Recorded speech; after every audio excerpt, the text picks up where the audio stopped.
بلالی عشق پیدا کر ویسے کرنی کا جذبہ، حیات جاویداں ملتی نہیں بے عشق جینے میں۔ واہ واہ، سبحان اللہ سبحان اللہ۔ حضرات گرامی،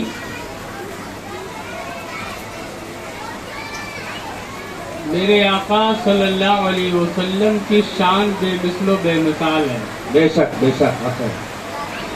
اور جو بے مثل کے دامن سے لپٹ گیا وہ بھی بے مثل و بے مثال ہو۔ واہ کیا بات ہے، بہت خوب۔ نسبت سے شے ممتاز ہوا کرتی ہے، جیسی نسبت ہے ویسا ہی درجہ ملا کرتا ہے۔ اللہ تبارک و تعالی قرآن پاک میں ارشاد فرماتا ہے، یا ایھا الذین آمنوا اتقوا اللہ وکونوا مع الصادقین۔ سبحان اللہ سبحان اللہ۔ اے ایمان والو، تقوی پرہیزگاری اختیار کرو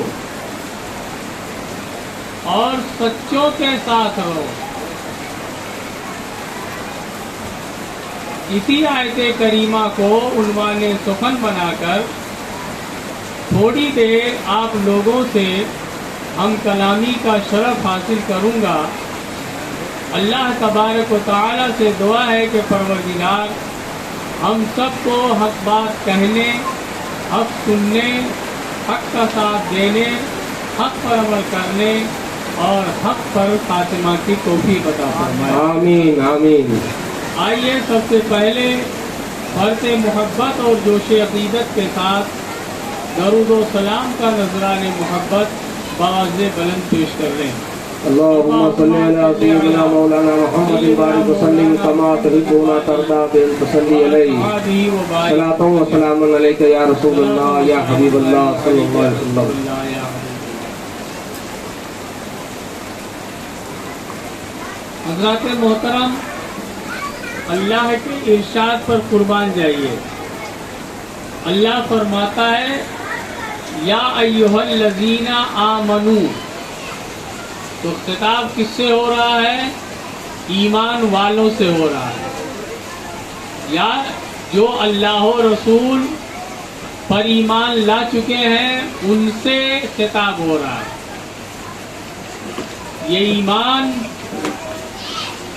بڑی عظیم الشان چیز ہے، جس کو ایمان کی دولت مل گئی تو اس کے سامنے دونوں جہاں کی دولتیں بھی بیکار ہیں۔ بے شک حق ہے۔ ایمان کے معنی ہے مان لینا،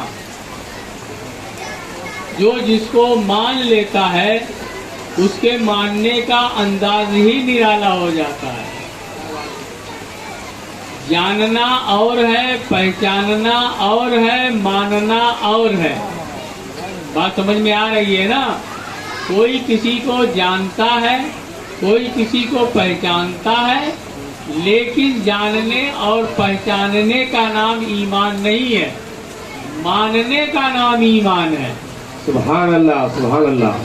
یہود و نصارہ حضور رحمت عالم نور مجسم خلیفۃ اللہ الاعظم حضرت محمد رسول اللہ صلی اللہ علیہ وسلم کو جانتے اور پہچانتے تھے، کیونکہ ہمارے آقا رحمت عالم نور مجسم خلیفۃ اللہ الاعظم حضرت محمد رسول اللہ صلی اللہ تعالی علیہ وآلہ وسلم جب اس دنیا میں تشریف نہیں لائے تھے، اس سے پہلے ہی یعنی حضرت آدم علیہ السلام سے لے کر کے حضرت عیسیٰ علیہ السلام تک سارے نبیوں نے، سارے پیغمبروں نے اپنی امت سے، اپنے ماننے والوں سے یہ اقرار کرایا کہ جب آخر میں آنے والا پیغمبر محمد رسول اللہ آئے گا تو اس پر ایمان لانا۔ سبحان اللہ سبحان اللہ۔ اور نشانی بھی بتا دی، سارے نبیوں نے، سارے پیغمبروں نے آخر میں آنے والے پیغمبر ہمارے آقا حضرت محمد رسول اللہ صلی اللہ علیہ وسلم کی نشانی بھی بتا دی۔ وہ آنے والا جب آئے گا تو بے مثل و بے مثال ہوگا. سبحان اللہ سبحان اللہ. وہ جس گلی سے گزر جائے گا وہ گلی مہک جائے گی. سبحان اللہ. اس بہت کے خوب. پسینے سے خوشبو آتی رہے گی. جب وہ چلے گا دھوپ بھی رہے گی تو آسمان سے بادل کا ٹکڑا سائے کیے رہے گا. سبحان اللہ سبحان اللہ. وہ آخر میں آنے والا پیغمبر بے مثل و بے مثال ہوگا. وہ لامکاں کی سیر کرے گا. سبحان اللہ. لامکاں کی سیر کرے گا اور گھوڑے کے جیسا ایک جنتی براق جانور اسے اللہ بھیجے گا. اس پہ بیٹھ کر کے وہ لامکاں کی سیر کرنے کو جائے گا. سدرۃ المنتہا پہ جائے گا جبریل کے ساتھ میں. جبریل تھک جائیں گے اور وہاں سے لامکاں کی سیر کرے گا. سبحان اللہ سبحان اللہ. اور اپنے ماتھے کی آنکھوں سے رب کا دیدار کرے گا. سبحان اللہ.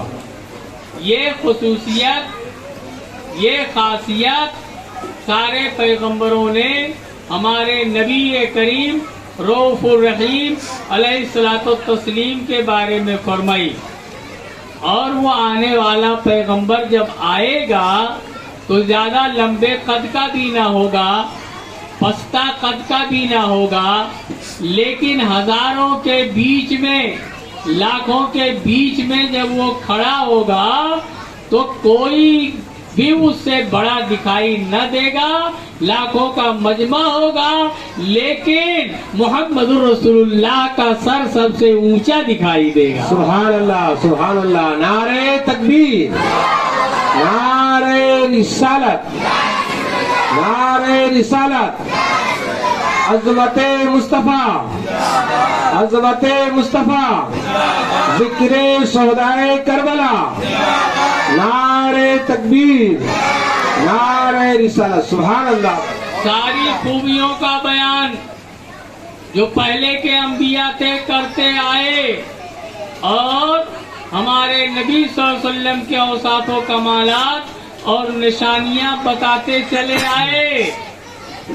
جب آقا صلی اللہ علیہ وسلم تشریف لائے تو ان نشانیوں کو جو انہوں نے توریت میں, انجیل میں, زبور میں سب پڑھ رکھی تھی, ان نشانیوں کی بنیاد پر جب چہرے مصطفیٰ کو دیکھا تو سمجھ گئے کہ یہی پیغمبر آخر الزماں ہے. سبحان اللہ. یہی سبحان رحمت اللہ. للعالمین ہے, یہی شفیع المذنبین ہے, یہی خاتم النبیین ہے. اب ان کے بعد کوئی پیغمبر اور نبی نہیں آئے گا. سبحان اللہ سبحان اللہ. تو جن کو ماننا تھا مانے. حضرت عبداللہ ابن سلام کہتے ہیں جب مصطفیٰ جان رحمت کے چہرے پاک کو میں نے دیکھا تو میں فوراً پہچان گیا اور ایمان لے کر کے آیا اور کلمہ شہادت اشہد ان لا الہ الا اللہ واشہد ان محمد رسول اللہ بلند کر کے حلقہ بگوش اسلام ہو گیا. سبحان اللہ سبحان اللہ. لوگوں نے کہا اے عبداللہ ابن سلام تم کس طریقے سے پہچانتے ہو؟ تو انہوں نے کہا خدا کی قسم میں اس قدر جانتا اور پہچانتا ہوں اور مانتا بھی ہوں کہ جس طرح چاند سورج طلوع ہو اور اس کو دیکھ کر کے لوگ یقین کر لیتے ہیں, اس سے بڑھ کر کے میرا یقین ہے. اور یہود و نصارہ سب جانتے پہچانتے ہیں کہ آخر میں آنے والا پیغمبر وہی ہے جس کی بشارت حضرت آدم نے دی, حضرت نوح نے دی, حضرت موسیٰ کلیم اللہ نے بھی دی, حضرت عیسیٰ روح اللہ نے بھی دی. سارے پیغمبروں نے جس کے آنے کی بشارت دی وہی پیغمبر بے مثل و بے مثال ہمارے سامنے جلوہ افروز ہوئے. سبحان اللہ سبحان اللہ. بہت خوب. تو اسی پیغمبر پر ایمان لانا یہی بنیادی ایمان ہے کہ نبی کریم صلی اللہ علیہ وسلم نے جو فرما دیا ہے اس کو مان لو, دل سے مان لو. اسی مضمون کو قرآن پاک نے فرمایا ہے یا ایھا الذین آمنوا اتقوا اللہ وکونوا مع الصادقین. اے ایمان والو تقوی اور پرہیزگاری اختیار کرو اور اپنے ایمان کی سلامتی کے لیے سچوں کے ساتھ رہو۔ سبحان اللہ، سبحان اللہ۔ تو ایمان کہتے ہیں مان لینے کو۔ یہود و نصارہ حضور صلی اللہ علیہ وسلم کو اس قدر جانتے اور پہچانتے تھے جس طریقے سے اپنی اولاد کو، اپنے بیٹوں کو جانتے پہچانتے تھے۔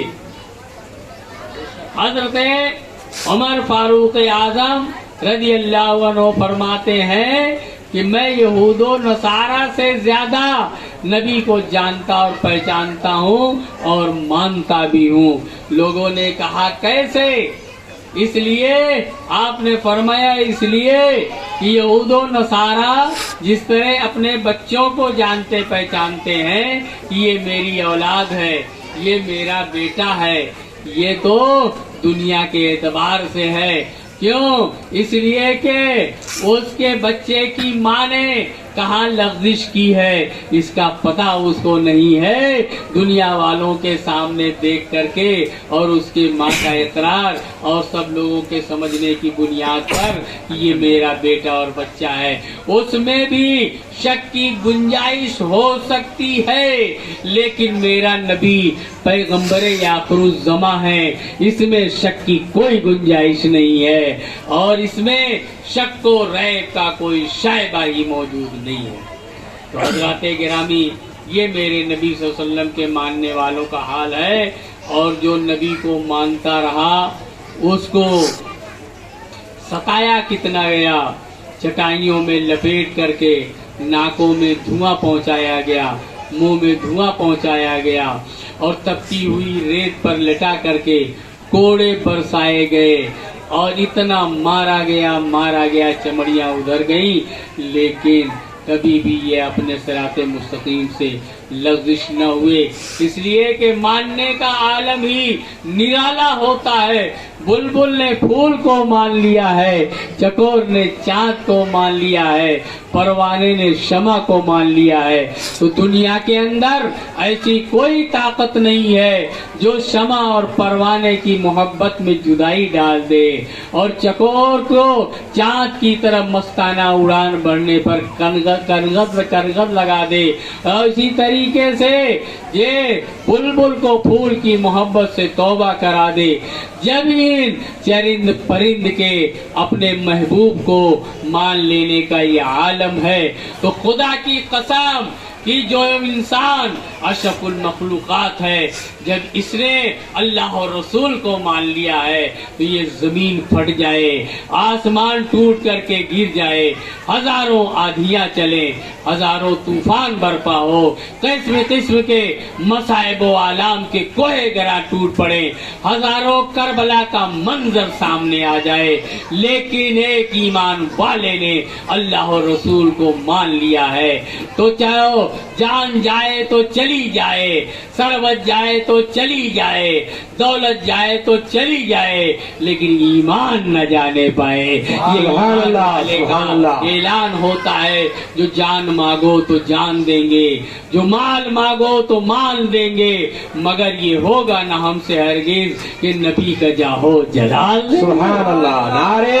تکبیر، نعرے رسالت، ذکر شہدائے کربلا، حضرت علامہ ماجد القادری صاحب قبلہ، نعرے تکبیر، نعرے رسالت۔ واہ، سبحان اللہ، سبحان اللہ۔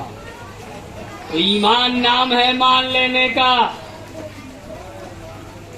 اور لوگ سمجھتے ہیں کہ ہم مسلمان کے گھر میں پیدا ہوئے، مسلمانی ہو گئی، پکے مسلمان ہو گئے۔ جن گننا رجسٹر میں، مردم شماری رجسٹر میں مسلم کی حیثیت سے نام لکھا گیا، سمجھتے ہم مسلمان ہو گئے۔ راشن کارڈ پر مسلمان کا نام درج ہے، سمجھتے ہم مسلمان ہو گئے، لیکن میرے بھائیوں اور میرے بہنوں، میرے دوستوں، اسلام کے پروانوں، یاد رکھو دنیا کے رجسٹر میں تمہارا نام مسلمان ہونے کی حیثیت سے ہونا یہ ایمان کے لیے کافی نہیں ہے، بلکہ ایمان کے لیے ضروری ہے کہ اللہ اور رسول کو دل سے مان لو۔ اور جب تک تمہارا نام اللہ اور رسول کے رجسٹر میں ایمان ہونے کی حیثیت سے مندرج نہیں ہوگا تو اس وقت تک تم مسلمان نہیں ہو سکتے۔ سبحان اللہ، سبحان اللہ، بہت خوب۔ اور جس کو چاہتا ہے، جس کو مانتا ہے، اس کا ذکر بھی کیا کرتا ہے نا۔ ہم اللہ پر ایمان رکھتے ہیں، رسول اللہ پر ایمان رکھتے ہیں، تو ہم اللہ اور رسول کو ماننے والے ہیں۔ پھر اللہ اور رسول نے جس چیز کا حکم دیا ہے اس حکم پر عمل کرنے والے ہیں۔ اور جب اللہ تبارک و تعالی نے اعلان فرما دیا ہے کہ ایمان والو سن لو، نبی کے آل کی محبت تمہارے لیے واجب و ضروری ہو گئی ہے۔ سبحان اللہ، سبحان اللہ۔ تو نبی کی آل یہ ہمارے محبوبین ہیں، ہمارے ایسے دوست ہیں کہ ہم ان کا ذکر کرتے ہیں، ان کے لیے محفل سجاتے ہیں اور ان کے نام پر اپنی جان اور اپنا مال، اپنا سرمایہ، اپنی گاڑی کمائی سب قربان کرتے ہیں۔ سبحان اللہ، سبحان اللہ، بہت خوب، سبحان اللہ۔ یہ ضروری ہے، تو ماننے کا عالم ہی نرالا ہوتا ہے۔ قرآن نے کہہ دیا ہے یا ایھا الذین آمنوا اتقوا اللہ، اے ایمان والو تقوی اختیار کرو۔ کیا اختیار کرو؟ تقوی۔ تو ایمان لانا یہ لازم و ضروری ہے۔ لوگ کیا سوچتے ہیں کہ یہ کلمہ پڑھ لیا مسلمان ہو گیا، کلمہ پڑھ لیا مسلمان ہو گیا، پکا مسلمان ہو گیا۔ تو میرے بھائیوں، اسلام میں داخل ہونے کے لیے ایک بہت بڑا انٹری گیٹ ہے۔ داخل ہونے کے لیے انٹری گیٹ ہے، اور اسلام سے باہر نکلنے کے لیے بھی سائڈ میں بہت سارے گیٹ بنے ہوئے ہیں۔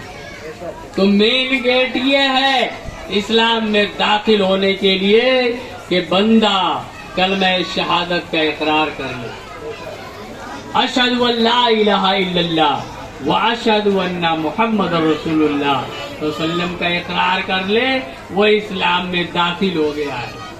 تو مین گیٹ کلمہ شہادت، آپ نے اسلام قبول کر لیا، مسلمان کے گھر میں پیدا ہو گئے، یا جو مسلمان کے گھر میں نہیں پیدا ہوا اس نے کلمہ پڑھ کر کے اسلام قبول کر لیا۔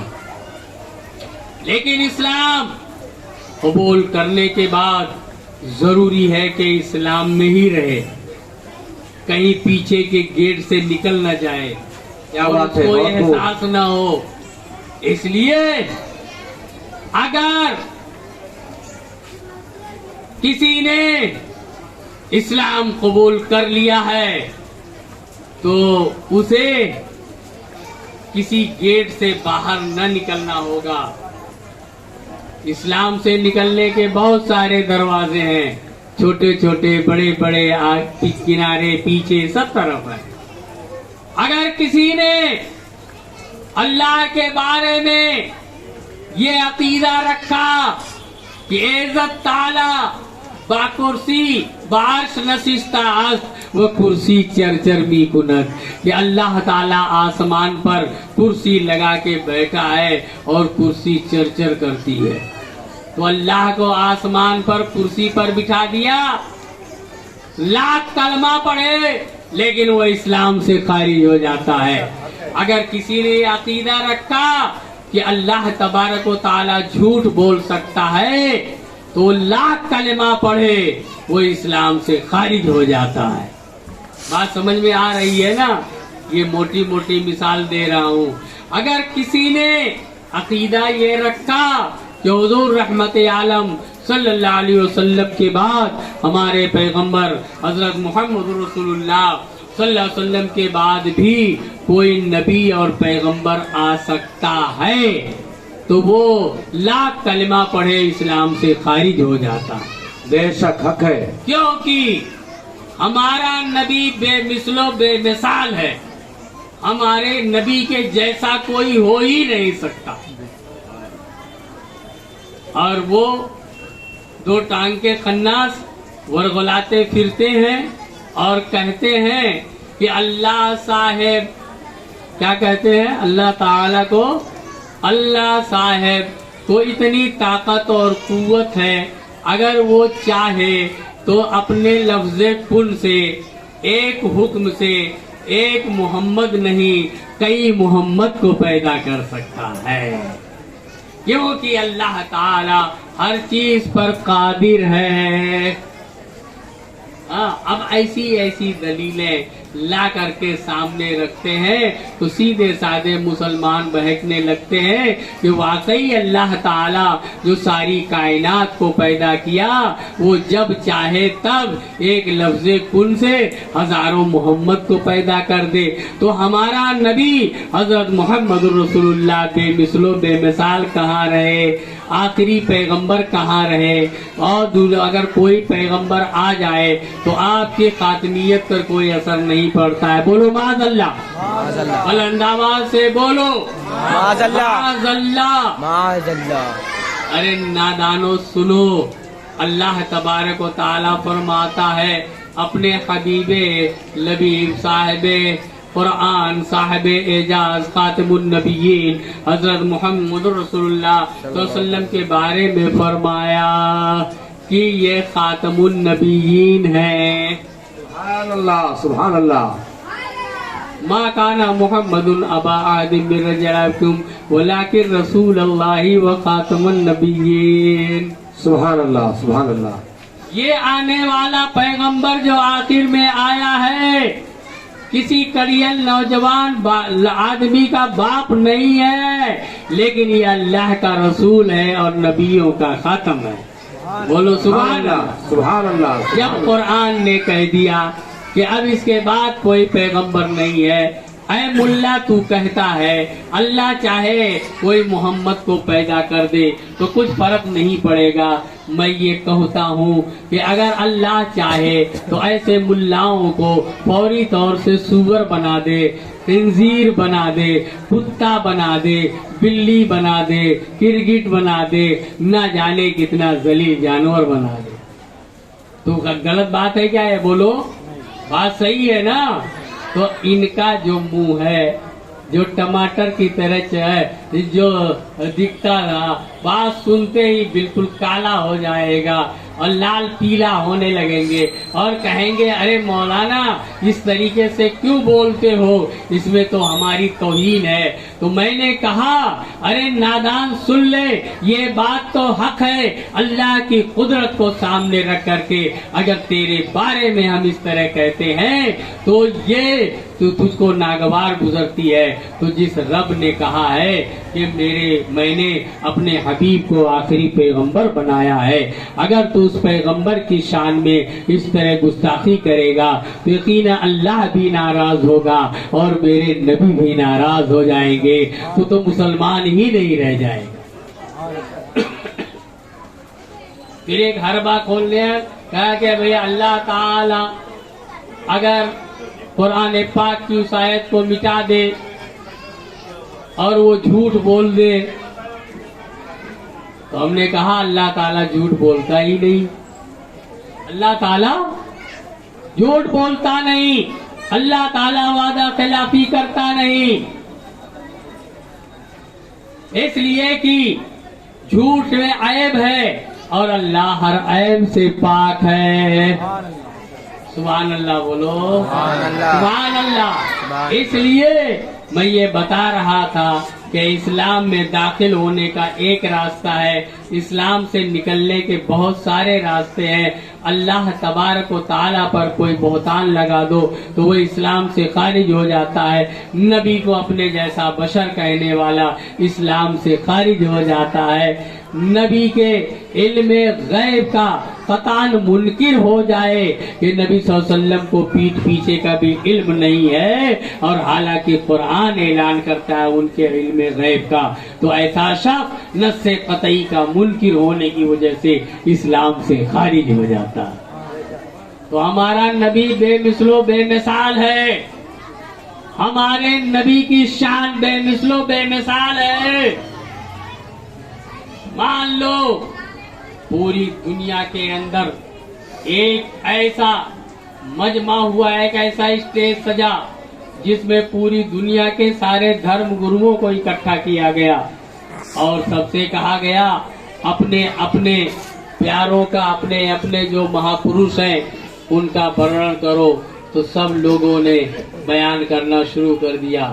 حضرت عیسیٰ علیہ السلام کے ماننے والوں نے کہا کہ عیسیٰ علیہ السلام جو ہے مردوں کو بھی زندہ کر دیا کرتے تھے، اس لیے ان کی شان کے جیسی کسی کی شان نہیں ہے۔ حضرت موسیٰ علیہ السلام کے ماننے والے یہودیوں نے کہا کہ اپنے عصا کو زمین پہ مارتے تو 12 چشمے جاری ہو جایا کرتے تھے۔ وقت مختصر ہے، خالی اشارہ کرتے جا رہا ہوں۔ اس طریقے سے سب لوگ جمع ہوئے، اور مہاپرش رام کے ماننے والوں نے کہا کہ ہمارے مہاپرش کی شکتی کا عالم یہ تھا کہ وہ دھنش باڑ جو کئی لوگ پوری طاقت سے نہیں توڑ پاتے تھے، اور انہوں نے تو ایک جھٹکے میں دھنش باڑ کو توڑ دیا۔ وہیں پر عاشق رسول اعلی حضرت کے مشن پہ چلنے والا، اسلام کا شیدائی اور فدائی سنی مسلمان بھی موجود تھا۔ اس نے کہا ان بزرگوں کی طاقتیں اپنی جگہ پر مسلم ہے، لیکن ہمارا نبی تو بے مثل و بے مثال نبی ہے کہ اگر زمین پر رہ کر کے کسی نے زمین کو چیز کو توڑا ہے اور پوری طاقت سے توڑا ہے، تو ہمارا نبی تو انگلی کے اشارے سے چاند کو 2 ٹکڑا کر دیا ہے، سبحان اللہ، چاند کو 2 ٹکڑا کر دیا ہے۔ اور اگر حضرت موسیٰ کلیم نے اپنے عصے کو مارا ہے اور پہاڑوں سے 12 چشمے جاری ہو گئے ہیں، تو یقیناً یہ کمال کی بات ہے، یہ ان کا اعجاز ہے۔ لیکن ہمارے نبی نے اپنے دست اقدس کو پیالی میں رکھا تو اس سے پانی کا چشمہ جاری ہو گیا۔ سبحان اللہ، نعرہ تکبیر، نعرہ رسالت، ذکر شہدائے کربلا، ذکر شہدائے کربلا، حضرت علامہ ماجد القادری صاحب قبلہ، نعرہ تکبیر، نعرہ رسالت۔ اعلیٰ حضرت فرماتے ہیں انگلیاں ہیں فیض پر، ٹوٹے ہیں پیاسے جھوم کر۔ میرے دوستو، کہ اس طریقے سے لوگ جھوم جھوم کر کے سیراب ہو رہے تھے، یہ ہمارے نبی کی انگلیوں سے چشمے جاری ہو گئے۔ سبحان اللہ، سبحان اللہ۔ اور اگر حضرت عیسیٰ علیہ السلام نے مردے کو زندہ کیا تو مردہ اسے کہتے ہیں کہ جو زندہ تھا پہلے، اس کے جسم سے روح نکل گئی ہے، اس نکلی ہوئی روح کو پلٹا دینا یہ تو آسان ہے، لیکن جس میں پہلے سے روح نہیں تھی، پتھروں میں روح نہیں تھی، ہمارے نبی نے تو پتھروں کو بھی زندگی عطا کر دی ہے۔ کہ جب ابو جہل بارگاہ نبی میں آتا ہے اپنے ہاتھوں میں کنکریاں لے کر کے اور پیارے نبی سے پوچھتا ہے اے محمد یہ بتاؤ میرے ہاتھوں میں کیا ہے، تو میرے دوستو مشرکین مکہ کو بھی یہ جان ایمان تھا، مشرکین مکہ بھی یہ مانتے تھے کہ جو اللہ کا نبی ہوتا ہے وہ چھپی چیزوں کی خبر رکھتا ہے اور غیب کا علم رکھتا ہے۔ اسی لیے تو ابو جہل مشرک بارگاہ نبی میں آ کر کے پوچھتا ہے اے محمد بتاؤ میرے ہاتھ میں کیا ہے۔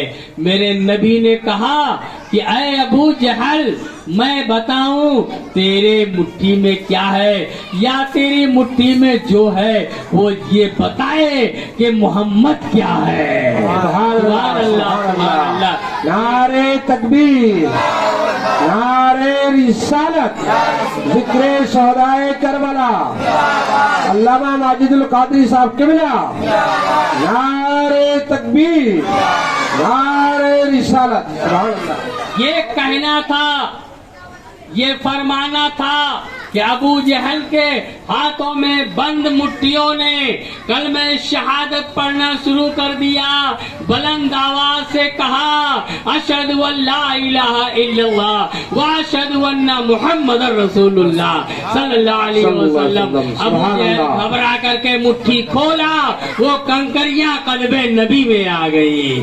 بولو سبحان اللہ، سبحان اللہ، سبحان اللہ۔ اعجاز ہے کہ دیکھو کنکریوں سے سبق حاصل کرو، وہ کنکریاں جو ریت اور سمندر کے کنارے سے چنی گئی تھی اور وہ دشمن کے مٹھی میں جکڑی ہوئی تھی، لیکن وہ محمد رسول اللہ پر ایمان رکھتی تھی۔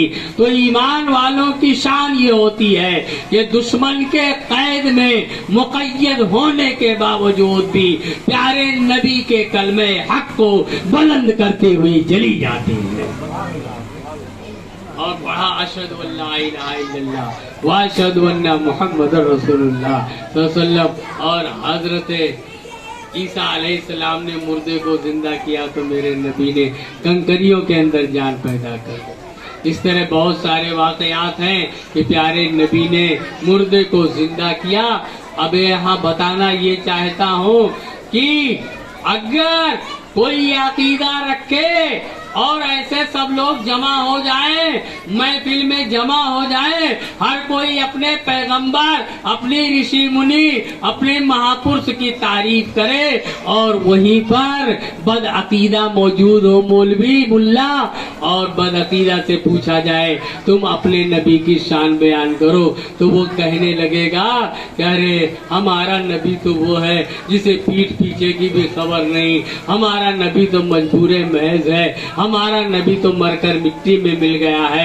بولو معاذ اللہ، بلند آواز سے بولو معاذ اللہ ثم معاذ اللہ۔ تو اے ایمان والو تم سمجھ لو کہ ایمان کدھر ہے اور کفر کدھر ہے، رسول کا ماننے والا کون ہے اور رسول کو ماننے والا کون نہیں ہے۔ تو میں نے کہا نا اسلام میں داخل ہونے کے ایک ہی راستے ہیں لیکن نکلنے کے بہت سارے راستے ہیں۔ صرف لمبی داڑھی رکھ لینا مسلمان ہونے کے لیے کافی نہیں ہے، سر پہ ٹوپی لگا لینا مسلمان ہونے کے لیے کافی نہیں ہے، 5 وقت کی نماز پڑھ لینا مسلمان ہونے کے لیے کافی نہیں ہے۔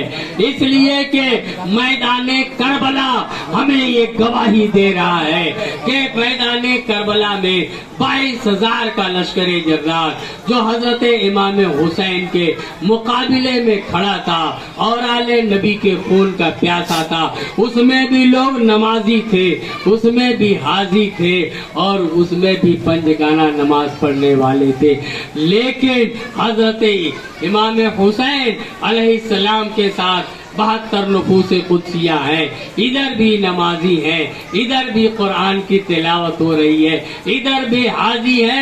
ارے قربان جاؤ امام حسین پر کہ رہتی دنیا تک امام حسین کی ذات نے یہ بت بیٹھیوں کو الگ کر کے بتا دیا اور کہا نانا کے دین حق کا پرچم جو لہرانے والا حسین ہے وہی مذہب اسلام نانا جان لے کر کے آئے ہیں۔ صرف پڑھ لینے سے تم بھٹک نہیں جانا۔ تو میرے دوستو اب رہنی دنیا کا اسلام دیکھا جائے گا، وہ اسلام جدھر حسین کا ذکر ہوگا وہی حسین والا ایمان اور وہی حسین والا اسلامی حق ہوگا۔